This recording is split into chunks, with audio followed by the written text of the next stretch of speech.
इस्राएली सेना जमीन के रास्ते घुसकर लेबनान पर हमला कर सकती है।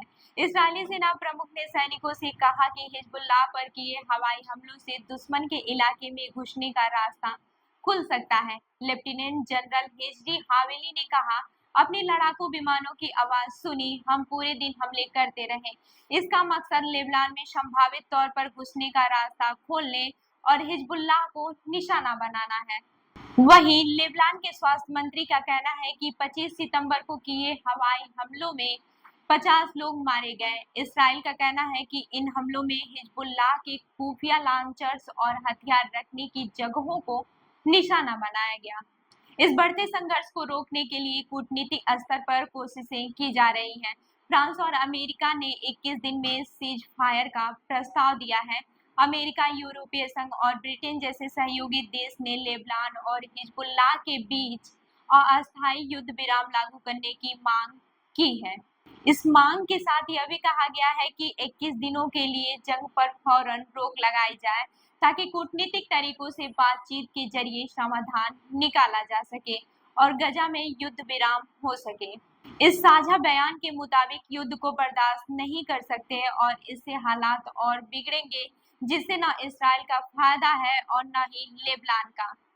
अब ये भी जान लेते हैं कि क्या करना चाहती है इस्राएली सेना।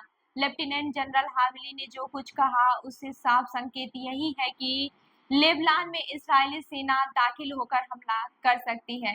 इसराइल डिफेंस फोर्स यानी कि IEDF के बयान के मुताबिक हम उन पर हमला बोलते रहेंगे और ये हमले हर तरफ से होंगे। ये बात इसराइल के उत्तरी बॉर्डर पर एक अभ्यास के दौरान सैनिकों से कही गई। सेना के बयान में कहा गया, लक्ष्य साफ है कि नागरिकों के उत्तरी इलाके में वापसी हो। इसे हासिल करने के लिए हम प्रक्रिया शुरू करने की तैयारी कर रहे हैं। इसका मतलब ये होगा कि आपके कदम दुश्मन की सरहद में दाखिल होंगे। लेफ्टिनेंट जनरल हावेली ने कहा, हमारे सैनिक दुश्मन और उसके ठिकानों को बर्दाश्त कर देंगे। ऐसा कोई संकेत नहीं था कि इस्राएली सेना लेबनान में घुसना चाह रहा है। अमेरिका ने भी 25 सितंबर को कहा था कि ऐसा नहीं लगता कि इसराइल लेबनान में जल्द घुसेगा, लेकिन इस्राएली सेना के प्रमुख के बयान ने स्थिति साफ कर दी है। ये बयान सेना की 2 रिजर्व ब्रिगेड को उत्तरी मोर्चे पर बुलाने के बाद दिया गया। आपको बता दें कि BBC की टीम ने 25 सितंबर को जब इसराइल के सरहदी इलाकों का दौरा किया, तब सेना ने कहा था कि हिजबुल्लाह के लड़ाकों को सरहद के पीछे हटना ही होगा। 2006 में संयुक्त राष्ट्र के पारित प्रस्ताव में लितानी नदी के उत्तर में रहने की बात कही गई थी। अमेरिका समेत इसराइल के सहयोगी का कहना है कि वो इस क्षेत्र में युद्ध के हालात को टालने के लिए काम कर रहे हैं। कुछ वक्त के लिए दोनों पक्षों के बीच युद्ध को टाला जा सके, इस दिशा में कई वरिष्ठ अमेरिकी अधिकारी काम कर रहे हैं। फ्रांसीसी राष्ट्रपति इमैनुएल मैक्रों ने अपने राष्ट्रपति जो बाइडेन से संयुक्त राष्ट्र महासभा में अलग से मुलाकात की है। इस मुलाकात में दोनों नेताओं के बीच सीज फायर कराने की कोशिश को लेकर बात हुई।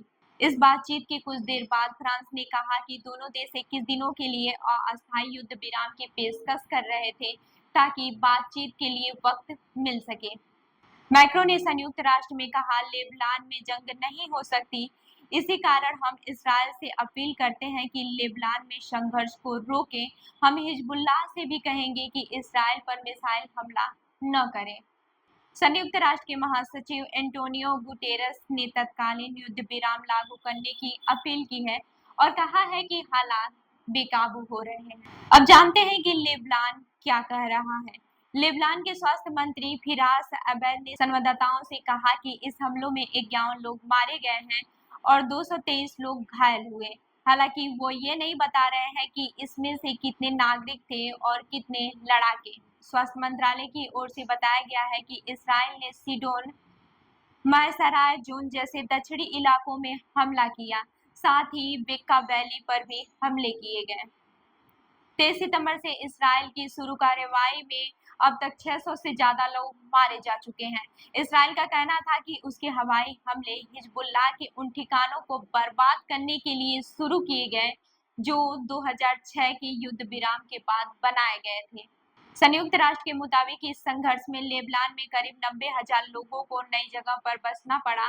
संघर्ष शुरू होने से पहले करीब 1 लाख लोग अपना घर छोड़कर भागने को मजबूर हुए थे। करीब 40,000 लोग कैंपों में रह रहे थे। इसराइल हमास जंग को 1 साल हो रहे हैं। इस दौरान इसराइल के उत्तरी इलाकों के भी करीब 70,000 लोगों को कहीं और बसना पड़ा है। इसराइल सरकार कहती है कि इन इसराइली नागरिकों की सुरक्षा, घर वापसी ही सेना का लक्ष्य है। वहीं अब हिजबुल्लाह का क्या कहना है, ये भी जान लेते हैं। हिजबुल्लाह का कहना है कि वह इसराइल पर हमास के समर्थन में हमला कर रहा है। वह तब तक नहीं रुकेगा जब तक गजा में युद्ध विराम न हो जाए। हमास और हिजबुल्लाह दोनों को ईरान का समर्थन हासिल है। दोनों ही संगठनों को इसराइल, ब्रिटेन और कुछ अन्य देश आतंकवादी संगठन मानते हैं। हाल में जैसे हमले किए गए हैं वैसे हिजबुल्लाह पर पहले नहीं किए गए थे। बीते दिनों पेजर और वॉकी टॉकी के जरिए लेबनान में कई विस्फोट किए गए थे। इन उपकरणों को लेबनान के सदस्य बातचीत के लिए इस्तेमाल करते थे। इन हमलों के करीब 39 लोग मारे गए थे। मरने वालों में बच्चे और आम लोग भी शामिल थे। माना जाता है कि इन हमलों के पीछे इसराइल था। इन हमलों के बाद इसराइल ने हिजबुल्लाह की पैठ वाले दहिया में हमला बोला था। हिजबुल्लाह ने बताया था कि इस हमले में 55 लोग मारे गए। इसमें टॉप सैन्य नेता इब्राहिम अकील भी शामिल थे। 7 अक्टूबर 2023 को हमास ने इसराइल पर हमला किया था। इस हमले में करीब 12,000 इसराइली सेना मारे गए थे। इसके बाद इसराइल ने गजा और वेस्ट बैंक पर हमले शुरू किए।